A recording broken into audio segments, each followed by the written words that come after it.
यादों से बचना है। पहला, भगवान के मंदिर में जब हम दर्शन करने जाएं तो यदि हम किसी भी सवारी से हैं तो 100 कदम पहले उतर जाएं। दूसरा, भगवान के उत्सवों को मनाएं। तीसरा, भगवान के श्री विग्रह के सामने जाकर प्रणाम न करना। चौथा, अशौच अवस्था में मंदिर में दर्शन करने जाना। पांचवा, एक हाथ से भगवान को प्रणाम करना। छठा, जब हम भगवान की परिक्रमा देते हैं तो हमारे श्री ठाकुर जी महाराज की 4 परिक्रमा होती है।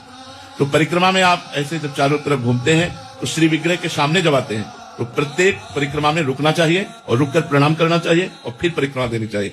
श्री भगवान के श्री विग्रह के सामने पैर फैला के बैठना। 8वां, भगवान के श्री विग्रह के सामने घुटने लपेटकर हाथों से बांधकर बैठना। 9वां, श्री भगवान के श्री विग्रह के सामने बैठ गए और जपना चाहिए मंत्र धीरे धीरे। आलस्य, प्रमाद, सोना, अगर आप श्री विग्रह के सामने सो रहे हैं तो आपका अपराध बन रहा है। 10वां, श्री भगवान के श्री विग्रह के सामने कुछ भी पाना। 11वां, भगवान के विग्रह के सामने झूठ बोलना।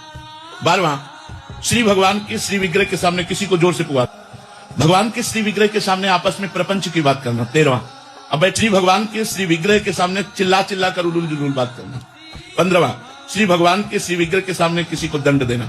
16वां, श्री भगवान के श्री विग्रह के सामने किसी को पीड़ा भरे कट वचन बोलना। श्री भगवान के श्री विग्रह के सामने किसी पर कृपा करना।